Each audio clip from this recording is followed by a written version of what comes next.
Oh my gosh, what happened to my hair? It's like a drop of golden sun. Okay, so yeah, I'm in the process of having fun with my hair. And proving to the world that a smile and confidence will, you can pretty much do anything. You can get away with anything. I never thought I'd get away with having light hair at all, but I totally feel like I can get away with anything. It's awfully mischievous of me. Okay, so I got a challenge today.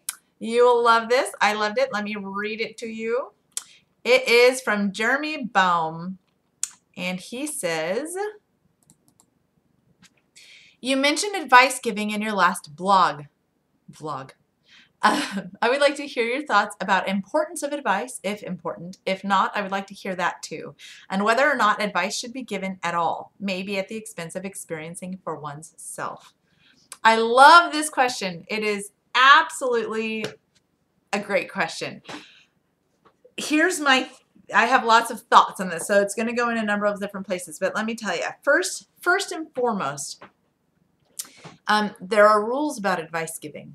1, follow the Spirit. If you do nothing else, trust the Spirit. Now, if people don't understand that, I'll explain it a little more simply. Your gut. If you're comfortable and at peace with what you're about to say, and you don't feel like, if you don't feel uncomfortable with it, or like your stomach's a little twisted in knots, feel free to say it. Sometimes there's an actual drive. Say this now. That to me is still the Spirit.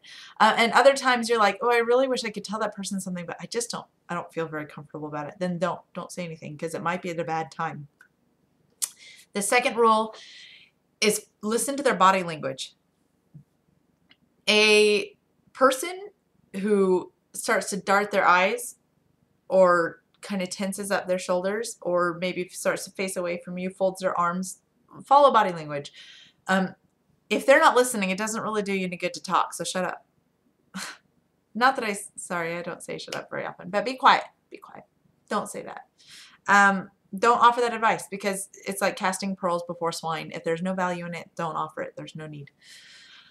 Or wait for a better time. There are different types of people in this world.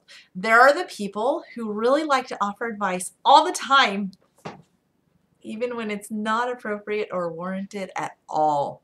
And they just want to always be saying exactly what their opinion is. My opinion, I have a right to say it.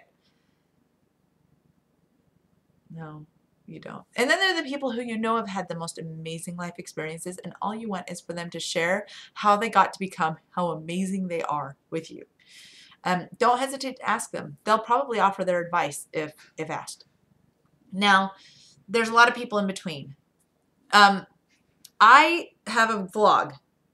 I write letters.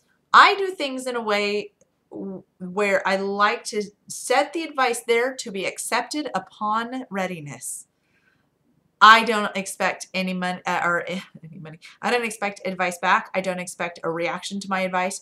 I like to hear what people think about my thoughts, but as far as the advice goes, if you take it or leave it, I don't mind. It's out there for you to choose what you're going to do with it. It's one of the frustrating things is people who offer advice, and when you choose not to accept their advice, they get really upset.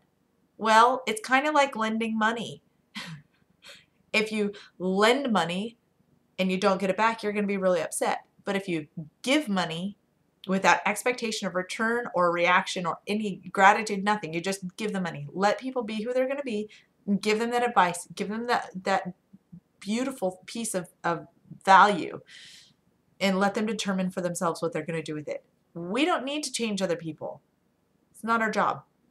And everybody's different. And if we weren't different, I know I mentioned this, if we weren't different, this world would stink. It'd be awful.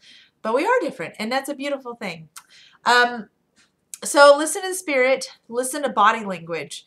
Offer advice if you feel so prompted, but don't stress over it. Don't wait for reaction. Don't wait for gratitude. You probably won't get it. Most people don't appreciate advice very much. Oh, that's my theory. I mean, it's possible more people will appreciate it than not. Oh, also one more thing, and then I'll go. I also notice some people who give advice, the queens and kings of giving advice are the people that you don't realize that you've received advice from. So, um, it counters with another one. So, people who offer advice in a way that totally changes your life, but you didn't even realize that they were offering you advice. The other people, or the other situation is that when a person offers advice where you feel like you figured it out for yourself, or they ask you questions that get you to figure out your own problem and your own solution, which kind of goes back to what Jeremy had asked about people's experiences and individual experiences. Yes, people need to have experiences. There are definitely ways to handle it and do it properly where people still get the experience, but now they look at the experience from a totally different light, and that is what brings them on to the next step, the next progression. You guys are great. Thanks for your thoughts. I have another challenge that I'll do again later, and that's for a future, like probably tomorrow. Okay, thanks. You guys are great. Have a great day, and tell me what you think of my hair. Don't hesitate to tell me you don't like it. I don't mind if you don't like it. I still do, so it doesn't really matter, but I am curious what you think. Bye.